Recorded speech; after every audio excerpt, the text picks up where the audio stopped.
बहुत प्रेम करते थे, साथ खेलते, खाना खाते, मगर दोनों के बीच लड़ाई भी काफी होती थी।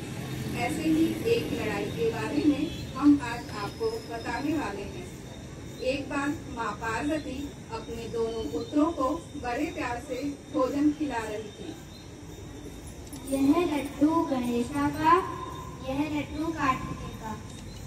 माती, आज का भोजन बहुत स्वादिष्ट बना है और यह लड्डू को देखी तो मुंह में पानी ही आ गया।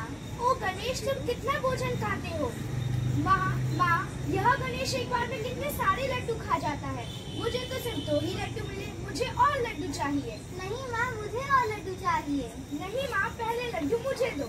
ये देखिए भैया, मैंने तो सारे लड्डू उठा लिए, अब आप मुझे पकड़ के दिखाइए। देखा माँ, आपके गणेश ने सारे लड्डू उठा लिए। रुकिए, मैं इसे अभी पकड़ता हूँ। भैया मैं तो यहीं खड़ा हूँ, कितने स्वादिष्ट लड्डू हैं। तुम दोनों का लड़ना हो जाए तो मुझे बुला लेना, मैं वहाँ बैठी हूँ। रुको गणेश, मैं तुम्हें अभी पकड़ कर दिखाता हूँ। नहीं भैया, आप मुझे नहीं पकड़ पाएंगे। देखा माँ, यह गणेश बार बार अदृश्य हो जाता है, इसी कारण मैं इसे देख ही नहीं पाता।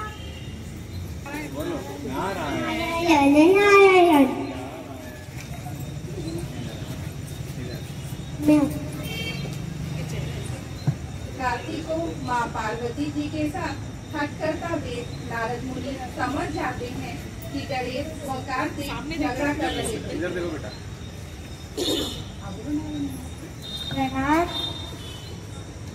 नारद मुनि, कैसे आना हुआ? ये फल देना। यह दिव्य फल तो मैं ही खाऊंगा। नहीं, मैं तुमसे बड़ा हूँ, इसलिए यह दिव्य फल मैं खाऊंगा। नहीं माँ, इस प्रश्न का उत्तर तो केवल पिताजी ही दे सकते हैं।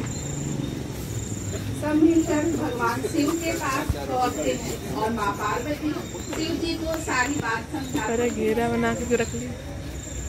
प्रभु, अब आप ही इन दोनों को समझाइए। पिताजी, आप ही बताइए। मैं गणेश से बड़ा हूँ, इसलिए यह दिव्य फल मुझे मिलने चाहिए ना? नहीं, यह दिव्य फल मुझे मिलने चाहिए। प्रिय नारी, इस समस्या का समाधान तो हमें बताइए। तुम दोनों में से धरती के 3 चक्कर जिसने पहले लगाए उसको ही बड़ा भाई माना जाएगा। मुझे यह चुनौती स्वीकार है। तो विजय तो मेरी ही होगी। आशीर्वाद दीजिए माता जी, पिताजी। तुम विजेता कैसे बनोगे? तुम्हारा वाहन तो मूषक है और मेरा वाहन मोर। मेरे वाहन की रफ्तार तुम्हारे मूषक से काफी ज्यादा है। ऐसा कहकर कार्तिक जी तुरंत अपने दिव्य वाहन पर सवार होकर आकाश में उड़ जाते।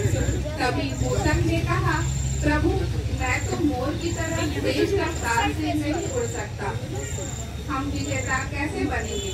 मूषक की बात सुनकर गणेश जी मन ही मन सोचने लगते हैं, मेरा वाहन मूषक उड़ तो नहीं सकता और कितना भी तेज दौड़ ले फिर भी मोर के सामने जीतना तो संभव नहीं होगा।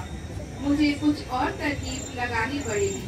तभी गणेश जी को कुछ विचार आया और वह मन ही मन में मुस्कुराए और बोले, मूषक, हमें तेज रफ्तार की जरूरत नहीं पड़ेगी। माता जी, पिताजी, आप सामने विराजमान हो जाइए।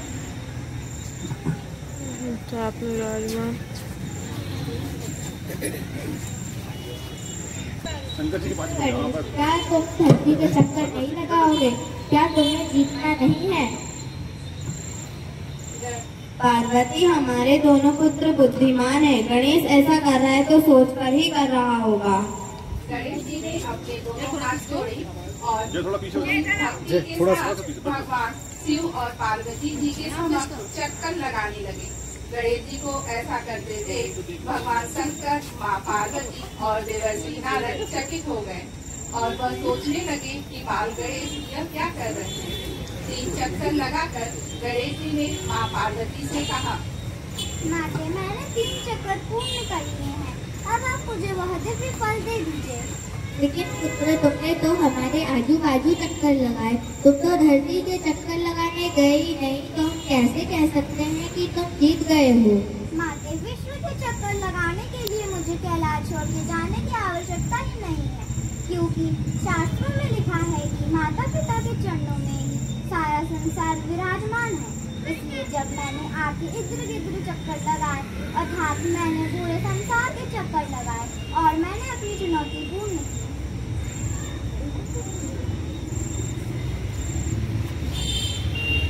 मेरे लाल, मेरे गणेश। तभी कार्तिक वहाँ पहुँच आए। सामने पिताजी, माताजी, मैंने विश्व के 3 चक्कर पूर्ण कर लिए। बहुत अच्छे बेटा, गणेश ने तो ये चुनौती जीत ली है। देवर्षि नारद ने कार्तिक जी को सारी बात बताई। वह भी गणेश जी की बुद्धिमानी से बहुत प्रसन्न हुए। उन्होंने गणेश जी को गले लगा लिया। उसके बाद माँ पार्वती ने अपने दोनों पुत्र को वह दिव्य फल मिल बांट कर खाने के लिए दे दिया।